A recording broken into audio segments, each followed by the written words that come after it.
Alright guys, you know that in the past I have said morning baskets are just not our thing. As you know, we do circle time. And that is true. That is still true. But there were two or a few more accounts that had me thinking a little more about how to use a morning basket in a different way. And so I decided we're going to attempt to do a morning Jolt basket. Now, the first person I seen do this was Tori from Oglesby, Ohana, but a few others have done it too. I just can't remember off the top of my head who. And so I wanted to give it a try. I think it will be a good fit. So a morning Jolt basket is a little different in the sense that it's created in a way that you want to invigorate your children in the morning, get their brains going, right? So this is a basket we're going to set out first thing in the morning, and it's going to have activities for them to do. It's going to have books to keep them engaged and just different things. With that being said, this is my first time doing a morning Jolt basket, so I kind of just winged it this time around. We're going to see what works and what doesn't. Maybe I'll do an updated video on that. If you want a video with me showing you what worked and what didn't, let me know in the comments below.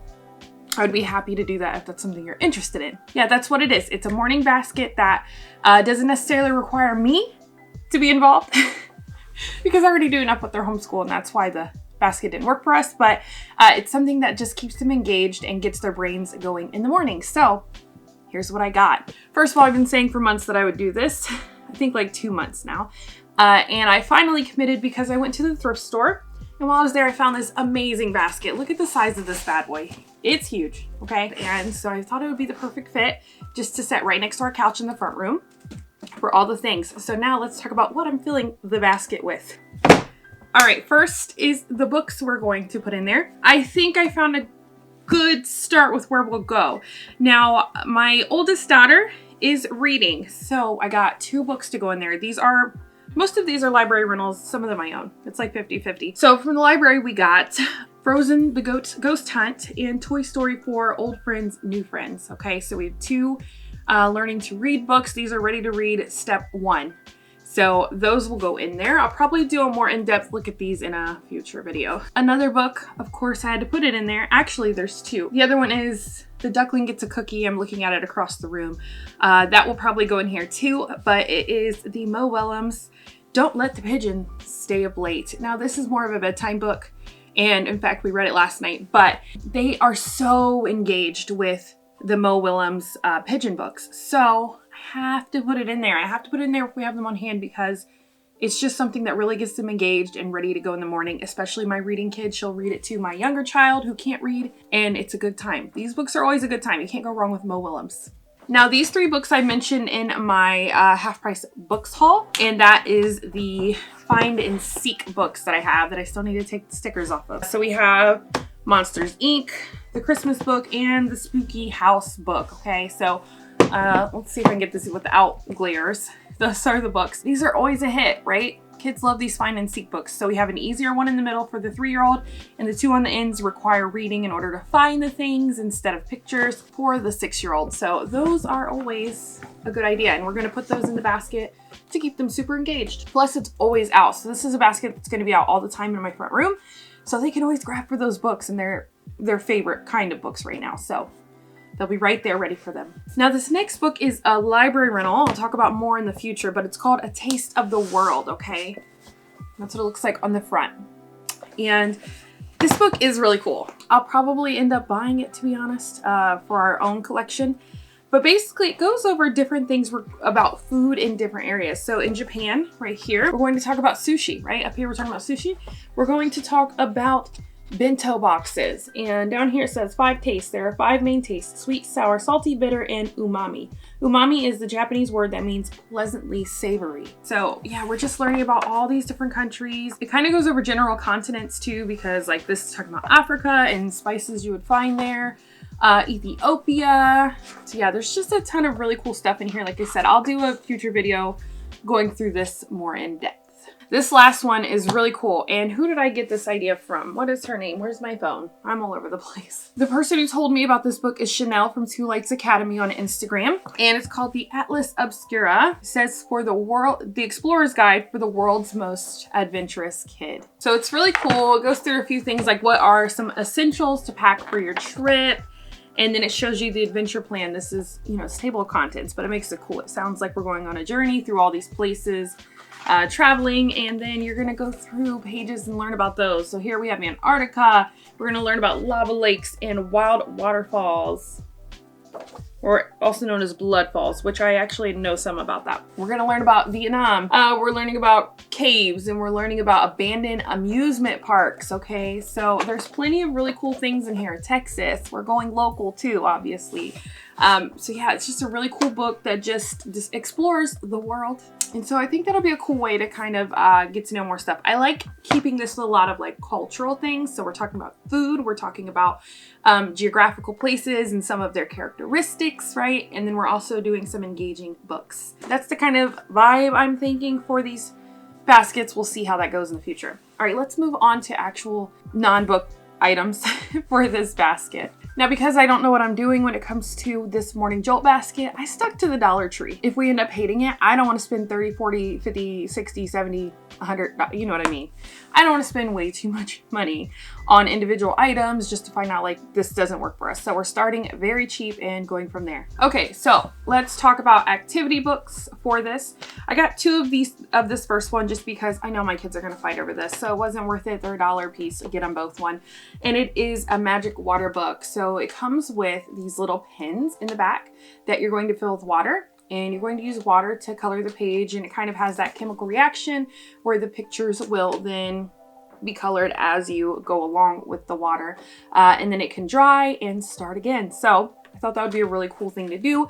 Mess-free, but still messy in a sense, so that satisfies their sensory needs while also not driving me to a point of insanity due to the mess in the house. So cute little option at the Dollar Tree. All right, so the next one, I got each girl one, but honestly, we'll see if they just fight over them and try to use both.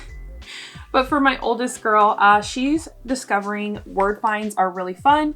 So we just have a giant word find, not giant, but you know, for Dollar Tree, it's giant.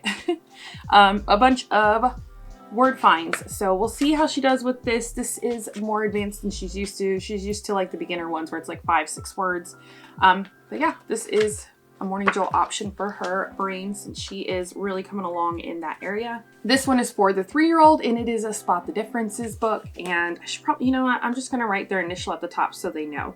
But yeah, so it's your basic, you know, find the differences type of book, and we'll see how long it lasts. She'll probably go through this pretty quick, but the good thing is, like I said, it's the Dollar Tree, so if we need more options, they're always there. In this last one, I'm still deciding if I'm going to put it in the morning Jolt basket or keep it separate because, like I said, I want this to be independent. I do not want to have to babysit them through this because I'm very hands-on in homeschooling, and I need to give myself some space, okay? Because I do too much. I'm just one of those people that does too much.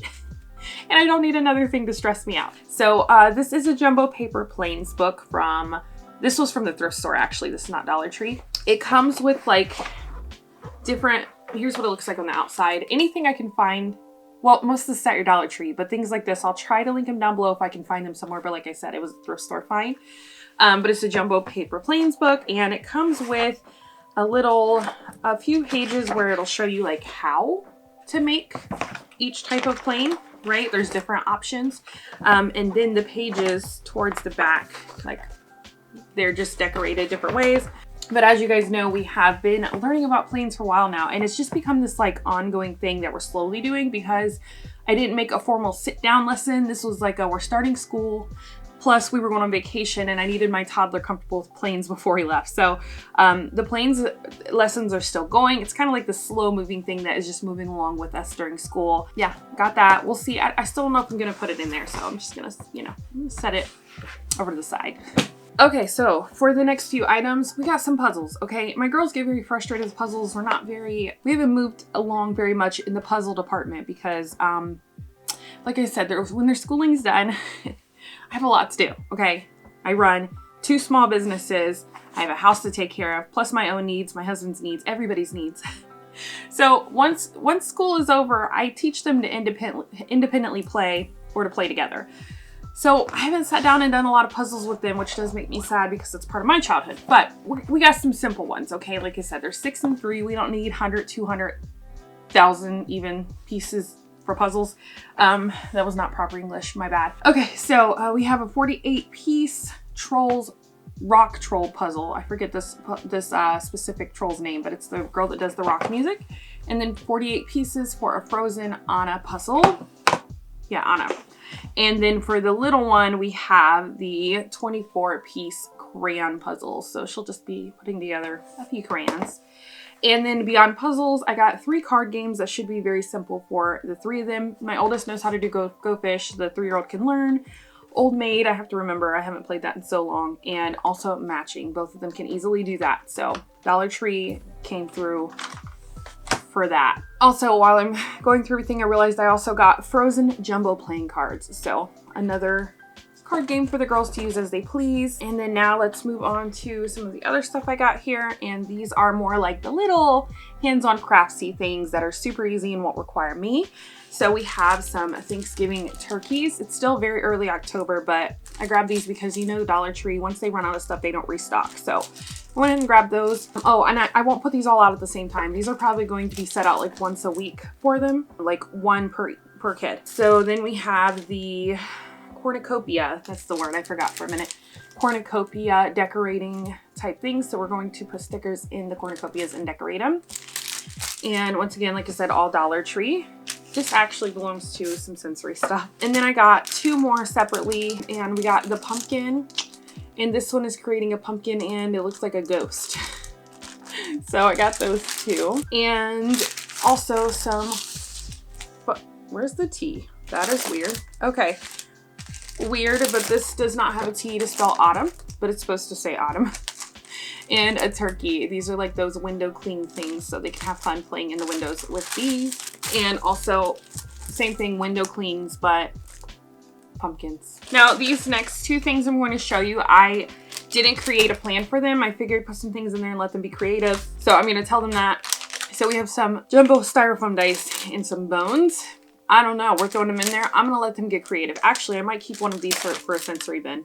I'm not sure. I'll put that to the side, but they can create their own game with the dice. So that's another option to put in there. Also, while we're at it, they're girly girls. They love this stuff. So I thought it'd be fun to also add in 2 mood changing color lip glosses just for fun, and some fake nails. You know, like I said, we're just getting them engaged in the morning. It doesn't necessarily have to be all learning. Thought that would be fun for them. All right, and last but not least, here in this morning Jolt basket idea is another craft, and I think we'll start with this one instead of those sticker things. And that is, I have 2 jars here, 1 for each girl, and we have some stickers to put on the outside to decorate. We really don't do holiday decorations, guys. We just don't. It's one of those things, like, I would love to buy them, but I feel like it's a waste of money. So this could be a way to decorate their room. These are stickers with pumpkins, cats, owls, things like that. And they can stick them to the jars, and when we're done, we'll put a tea light inside, and they will have room decorations for Halloween. So we're going to attempt this morning basket idea and see how it goes. Now, if you're interested in seeing how we usually homeschool, you can check out this video on the top here about how we do child-led homeschooling. If you want to see a recent day in the life for homeschooling, click this video on the bottom. I'll see you over there in one of those videos. Have fun homeschooling.